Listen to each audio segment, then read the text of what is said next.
Número de desempleo en Argentina, 10,1%. Claro, y frente a este número, las centrales sindicales comienzan a presentar sus reclamos para que por lo menos el gobierno tome alguna medida paliativa de acá al diciembre, que seguramente o no es una fecha límite de su mandato o aunque puede ser reelegido. Estamos con Claudio Marín, que es de la CTA.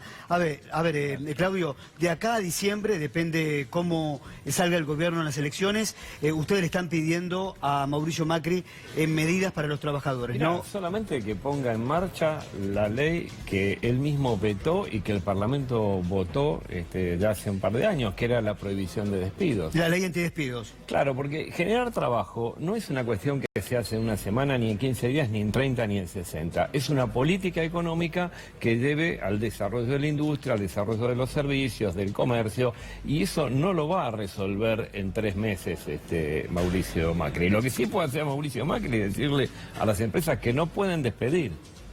Porque las empresas tienen que cumplir una función social que no es solamente ganar dinero, es también brindar trabajo, y eso está en la Constitución Nacional. Es una obligación de la patronal generar trabajo, no es solamente llevarse la plata y hacer buenos negocios, sino brindar trabajo. Y en ese sentido parece que los patos le tiran a la escopeta, como dice el dicho, ¿no? Porque sale Macri diciendo que la culpa de todo esto la tenemos los trabajadores, cuando en realidad los dirigentes sindicales somos los que cuidamos día a día que no se nos caiga ni un solo compañero en la desocupación. O sea, estamos presentes permanentemente. Ahora, el presidente ha vetado en el 2016, Claudio, corríjame, en el 2016 él no vetó una ley antidespidos. Claro, él vetó una ley por eso te decía al principio que lo interesante sería que pusieran en marcha esa ley antidespido que está votada por las dos cámaras y vetada por el presidente Macri. Obviamente, en un programa económico, social, político como el que tiene este gobierno, el trabajo está en el décimo orden. Y si no, que nos digan cuál es el elemento que tiene el gobierno o la rama económica que tiene el gobierno para generar empleo. Que me lo cuenten. Ninguna, absolutamente ninguna. No sé, aparecía el turismo por ahí, decían que el turismo iba a crear fuente de trabajo. Una cosa absolutamente ridícula. ¿Qué hace entonces? Ataca a los dirigentes sindicales. Que le pregunten a Moyano, que le pregunten a los compañeros que votan a Moyano qué piensan de Moyano. Porque lo reeligen sistemáticamente, y cuida el empleo, cuida las condiciones de trabajo, cuida los convenios. Entonces, en realidad no es una sin razón. Lo que está haciendo el presidente Macri es desviar la discusión hacia otro lado y, como siempre, no hacerse cargo. Claudio, ¿qué te generó cuando lo escuchaste? Estabas haciendo recién una reflexión, pero cuando vos lo escuchaste en el medio de ese acto, en el medio de un colegio, en el Día de la Bandera, que haga referencia, bueno, puntualmente a Moyano, pero haciendo alusión a los gremios que vos evidentemente también sentís afectado. Es que es indignante, es absolutamente indignante, porque uno puede entender que un gobierno que está en campaña inaugure obras. Entonces inaugura obras y con eso hace toda una propaganda. Ahora, que vaya a un jardín de infantes y aparezca con una temática de este tipo, que a su vez es una temática absolutamente amañada y mentirosa, la verdad que indigna. A ver, uno puede pensar, ¿se le pueden pedir peras al olmo? ¿Se le puede pedir otra cosa a este presidente a esta altura? Yo opino que no. Vos recién mencionabas que considerabas que funcionaba como chivo expiatorio en algún punto atacar a los gremios y intentar correr el foco de lo que ocurre en la Argentina. Justamente uno de los datos relacionados con el empleo, con el desempleo puntualmente, es de los más preocupantes. ¿Qué representa para vos que ya a esta instancia estemos hablando de una desocupación de 2 dígitos, de un 10,1%? Esto se parece cada vez más al 2001. O sea, estamos trepando a situaciones donde después reconstruir el tejido social es muy difícil. Y esto esto fomenta la delincuencia, fomenta el individualismo, fomenta la falta de solidaridad entre argentinos. O sea, la desocupación es lo peor que le puede pasar, absolutamente lo peor que le puede pasar a un trabajador, porque no tiene nada, lo único que tiene es su trabajo. Cuando se queda sin eso, está en la ruina, está en la miseria. En ese sentido, este gobierno ha profundizado terriblemente la crisis y nos va a costar mucho levantarla. Mariano, la estrategia del gobierno, recién lo decía Claudio, fue atacar directamente a los moyanos, pero como la campaña recién comienza, ¿vos crees que Mauricio Macri va a seguir atacando a los sindicalistas que son muy críticos a su gestión? ¿Esto va a continuar? Mirá, yo entiendo que sí. Vos sabés que el presidente es poco lo que dice si no está claramente estipulado en el manual de Durán Barba. Es decir, no es un presidente que de declaraciones espontáneas, bueno, lo agarraron desprevenido y dijo algo. Por algo fue en el Día de la Bandera, por algo fue a Rosario, por algo eligió un ámbito escolar rodeado de chicos y por algo eligió a Hugo Moyano. Vos fijate que en el discurso prácticamente soslaya a la oposición, no habla de Alberto Fernández, no habla de Cristina Fernández, no habla de Labaña, de Urtubey, habla de Moyano. Creo yo, no sé qué pensará Marín, yo creo que le está hablando a su electorado tratando de fidelizar a aquellos que lo han votado en 2015 y en 2017, tratando de evitar fugas, y el lugar de Pichetto en esta campaña en todo caso será ver desde dónde se puede sumar. Ahora, yo no tengo la menor duda que ha elegido como rivales a los Moyano en esta etapa, seguramente porque le reditúa en una porción de su electorado, seguramente hay un segmento de la clase media que se siente molesta con la reivindicación de los trabajadores. Esto no es algo nuevo tampoco. Ahora, Claudio, para usted, como dicen muchos gremialistas y sectores de la oposición, ¿el 10 de diciembre del 2019 es el último día de este gobierno? Entendemos que sí, entendemos que además es la única salida y la posibilidad que tenemos. Discutir algo con este gobierno en relación a políticas contracíclicas, ya sea desde lo económico, desde lo social, es absolutamente, es un ejercicio absolutamente ocioso. El gobierno tiene otro plan donde la mayoría de los argentinos no estamos.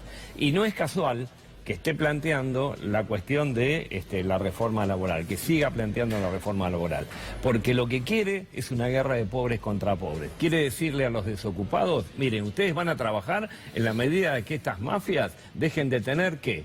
Convenios colectivos de trabajo y buenas condiciones. Como si el empleo dependiera de que fuera barato o fuera caro. El empleo depende de que haya algo que vender, que haya una mercancía que ofrecer. Y un dato, el trabajo informal ha crecido en Argentina en el último tiempo, ¿no? Pero no te quepa la menor duda.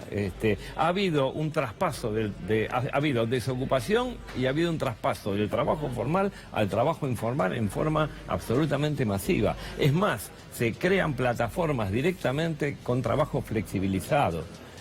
Esto es algo tremendo, algo que se naturaliza, y lo peor es que nosotros creamos que el vecino que tiene un convenio colectivo de trabajo, que tiene un horario, que tiene vacaciones, que tiene aguinaldo, es un privilegiado. Entonces, en la medida que él pierda esos privilegios, yo voy a tener algo. Y claro, cuando vos haces tanta referencia y con tanta convicción y con tanta certeza acerca de los convenios colectivos que pueden llegar a romperse si sale la reforma laboral, ¿esto está en el corazón de la reforma que quiere Mauricio Macri? No, ¿O es lo que vos imaginás que puede ocurrir a partir de Está de esto y muchísimo más. Está esto y mucho más. O sea, el corazón, hay varias reformas planteadas. Hay como 6 o 7 reformas planteadas. Porque en un momento, claro, y de hecho en un momento hasta fue conversado con parte de la CGT. Exactamente, pero hay una reforma light, hay una reforma más o menos, hay una reforma de verdad, la reforma de fondo, y lo que están planteando es la caída de la ultraactividad de los convenios. O sea, volver a negociar todo desde el llano, volver a plantear la posibilidad de sumar horas en cambio de tener determinadas jornadas de trabajo. Bueno, pérdida de derechos se está dando, y es un tema que se está dando en la región. Perú está hoy en una gran movilización, una gran resistencia, porque quieren aplicar reformas laborales con el mismo signo que quiere aplicar Macri acá. Yo le sumaría un dato a lo que dice Claudio Marín. Hay reformas de facto también, reformas que están sucediendo sin necesidad de intervención ni legislativa ni de convenios colectivos de trabajo. Cuando cae el empleo, cuando se precariza el empleo, cuando hay menos trabajo, cuando hay más desocupación, ya es una reforma laboral de facto, porque evidentemente aquellos que acuden a golpear las puertas en las empresas, las fábricas, los comercios, las industrias, a pedir un trabajo, van a demandar muchas menos condiciones y obviamente los empresarios, en la medida que tengan un Estado que los ampara, que los promocione, que los impulsa a contratar de manera más precaria, porque recordemos que acá no es solamente la culpabilidad de los empresarios, que en definitiva están haciendo su trabajo de tratar de buscar siempre un margen mayor de rentabilidad. Acá hay un Estado que está promocionando y está pidiéndole a los empresarios bajen los costos a instancias y a expensas de los trabajadores. No bajen los costos a través de la competitividad, no buscan mecanismos de crecer en términos de productividad. Acá el Estado les dice, expriman más a los trabajadores para o preservar el margen de renta que tiene o tratar de sacar un pedacito más. Bueno, entonces, eso es de hecho una reforma laboral. Claudio, a ver, un gobierno que prácticamente todos piensan igual, inclusive Miguel Ángel Pichetto, que también él se pronunció a favor de una reforma laboral, lo hizo Dante Sica. ¿Qué concepto tenés de Pichetto, sabiendo de las declaraciones que hizo en las últimas horas con respecto a los derechos de los trabajadores? Mirá, vos sabés que los romanos tenían, el mayor castigo para los romanos no era ni el robo ni el asesinato, era la traición. Y con eso te digo un poquito lo que está sucediendo, porque el problema es cuando a vos te viene desde alguien que debería ser del mismo palo, te viene... Para vos es un traidor. Te viene, exacto. Te viene absolutamente, y este es el problema que tenemos, porque nosotros no tenemos problema en enfrentarnos con las patronales, conocemos perfectamente cómo se mueven, qué es lo que quieren y de qué manera organizan sus ofensivas. El problema es cuando te viene desde adentro de tus propias filas. Y esto es lo que nos está sucediendo en este caso. Acuérdense que durante los 90 la flexibilidad laboral de la mano del menemato caló muy fuerte dentro de los gremios y descompuso muchísimo el movimiento obrero porque venía desde un gobierno que era de signo peronista, ¿verdad? Sí, y con la venta, esa flexibilización de que justamente iba a haber más trabajo para todos, con un discurso diferente al argumento es de la absolutamente ley. Siempre el mismo, siempre es el mismo. Ustedes flexibilícense, que entonces, como ustedes se flexibilizan, va a haber más trabajo. Va a haber más trabajo en la medida que hace el desarrollo económico. Si no, no va a haber más trabajo. Ninguno de ustedes, si fuera dueño de una fábrica, tomaría empleados porque fueran baratos, los tomaría porque los necesita. Y si los necesita, porque tiene que producir una mercancía y colocarla en algún lado. ¿Qué análisis hace la CTA del desempleo que puede llegar a haber a fin de año? He leído algunos análisis que hablan de un 12%, ya con un 10,1%. ¿La CTA qué evalúa? Sí, el 12% es más o menos lo que el Instituto Cifra de la CTA está manejando, pero además es una cifra mentirosa, porque hay bolsones de desempleo, hay provincias que tienen mucho más desempleo, hay mucho más desempleo de compañeras mujeres que de compañeros varones. Hay más de jóvenes que de... Hay mucho más de promedio. jóvenes que de términos medios. Hay lugares donde realmente el desempleo se torna una crisis social muy, muy fuerte, muy terrible. Cuando ya hablamos de 18%, 19%, estamos en la calle mirándonos la cara sin saber qué hacer. Esta es la verdad. Claudio, a ver, le hago esta pregunta, porque salió un informe hace unos días, la Argentina es el tercer país en el mundo con mayor inflación. ¿Qué cree que va a pasar de acá a octubre? También hay que prestar atención qué va a pasar desde agosto a octubre. ¿Usted cree, por los economistas con los que debe consultar, se disparará el dólar, habrá una nueva crisis cambiaria? ¿Va a bajar la inflación como el gobierno se pronuncia diciendo en las últimas horas que está bajando lentamente? Sí, esto es un círculo vicioso que no tiene salida, un endeudamiento externo como nunca se vio. La inflación en estas circunstancias y con esta condición es imposible de frenar. Ahora, ¿quién puede decir que no pueden tener una coyuntura de aquí a octubre, o sea, interesados por generar algún tipo de hecho electoral? Podría llegar a ser, podría llegar a ser. Lo importante es que todos estemos preparados para saber que es solamente una palmada entre dos sueños. Lo que va a suceder acá va a ser algo tremendo si este gobierno renueva un mandato más. Porque lo que se está haciendo desde el poder internacional es tratando de mantener por lo menos un escenario que pueda permitir que el gobierno renueve el mandato. Y en eso están poniendo todo, lo político, lo económico, etc. Ahora, si vos me decís, ¿tiene solución la inflación así como está? No. ¿El dólar va a parar? No para hasta los 60 seguro, sin ningún tipo de duda. Ahora, que puedan tener una coyuntura, puede ser. Lo importante es no dejarse confundir. Claudio, ¿que el por dólar esa va a llegar a coyuntura. 60? ¿Cómo? ¿Vos crees que el dólar va a llegar a 60? Por supuesto.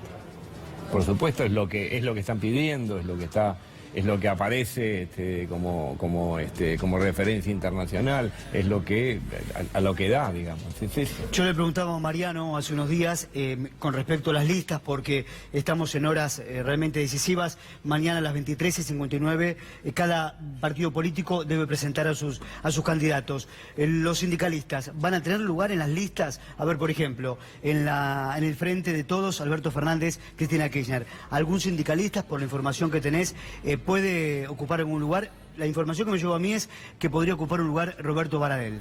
Bueno, ¿puede ser? Mirá, es ideal preguntarle a Claudio Marín, que son compañeros en la CTA. Yo lo que te digo es que sí hay una intención de parte de muchos sindicatos de encontrar lugares en las listas. Ahora, ¿cómo establecemos eso? Porque si vos lo pensás, en el Frente de Todos abrevaron prácticamente la inmensa mayoría de las expresiones sindicales. Hablamos de...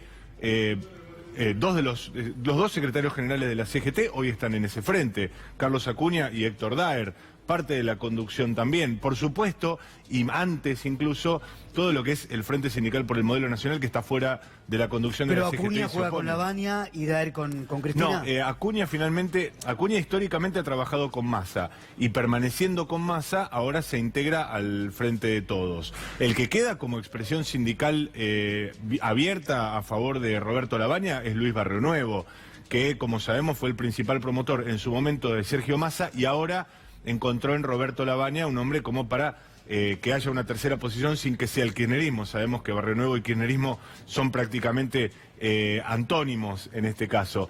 Ahora, también lo tenemos a Luis Barrionuevo activando dentro de esos gremios, dentro de la CGT sobre todo, para decir, che, en el Frente de Todos no va a haber mucho lugar porque le van a dar los pocos espacios que haya a Moyano, a la CTA, a la Corriente Federal, como hizo Cristina en 2017. Entonces, lo que hace Luis Barrionuevo es arrojar una alfombra roja para que vayan para ese lado.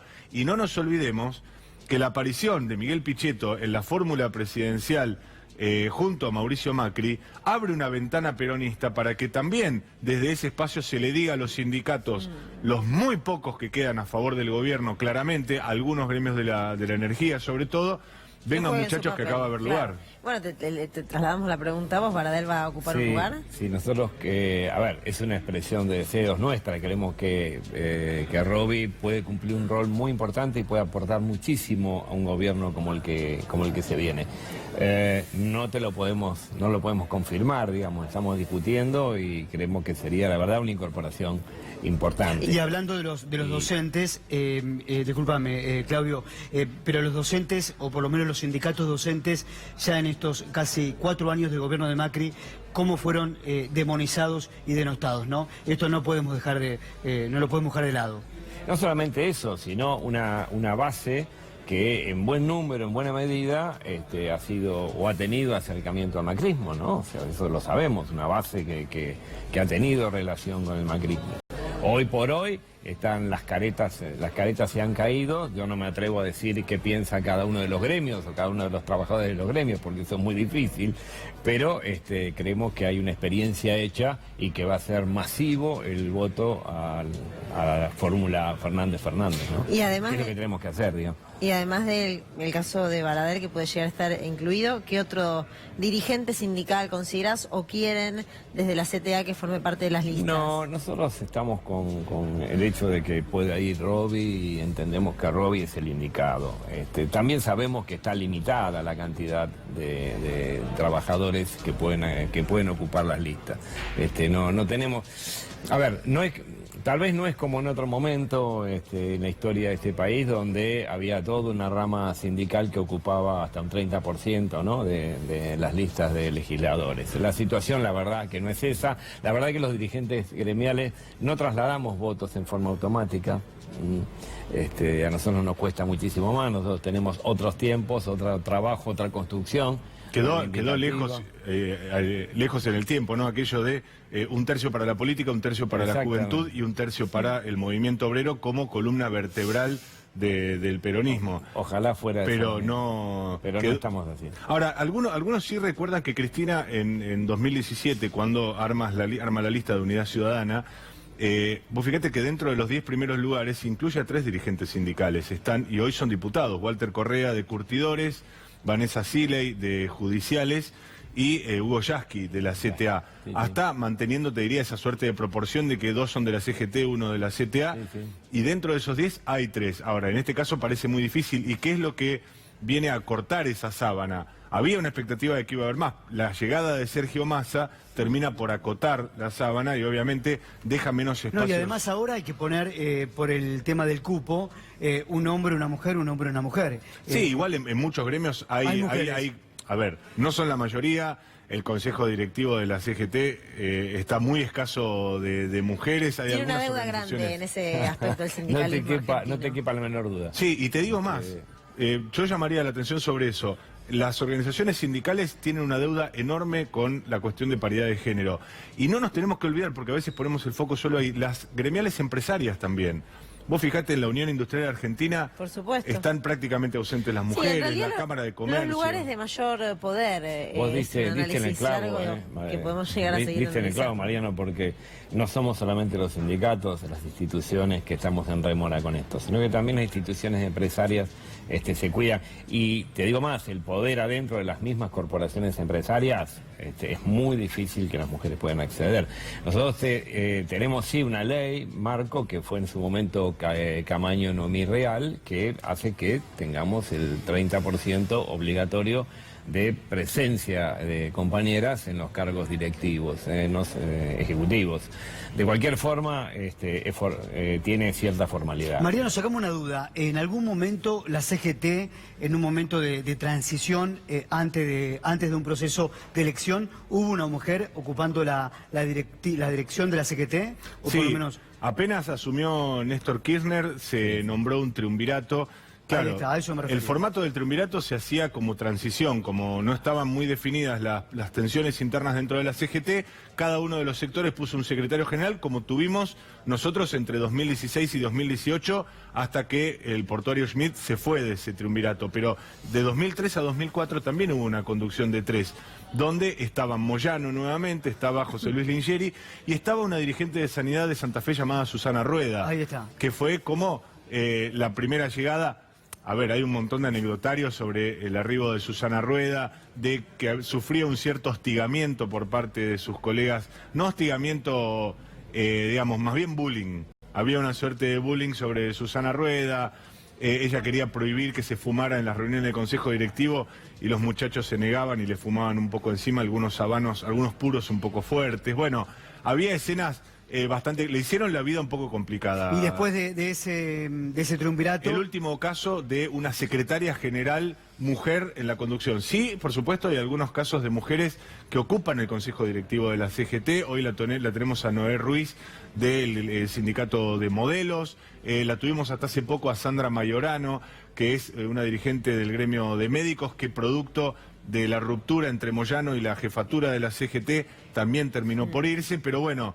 Son, por cierto, casos muy aislados, lamentablemente. Claudio, pensando que mañana es el cierre de listas, ¿crees que puede llegar a haber alguna sorpresa? En el caso, por ejemplo, de Capital, la obligatoriedad de mencionar el vice del candidato tiene 2 días más, o sea que por ahí no se llega a conocer mismo mañana. Pues digo porque es uno de los lugares que todavía no... Yo creo que la sorpresa fue el AMES, en este caso, y que era lo que se podía llegar a... lo que estaba en duda, lo que estaba en discusión. El resto no creo que haya demasiadas sorpresas. ¿Sí? Gracias por haber venido, muy amable. A ustedes, muy amable. Bien.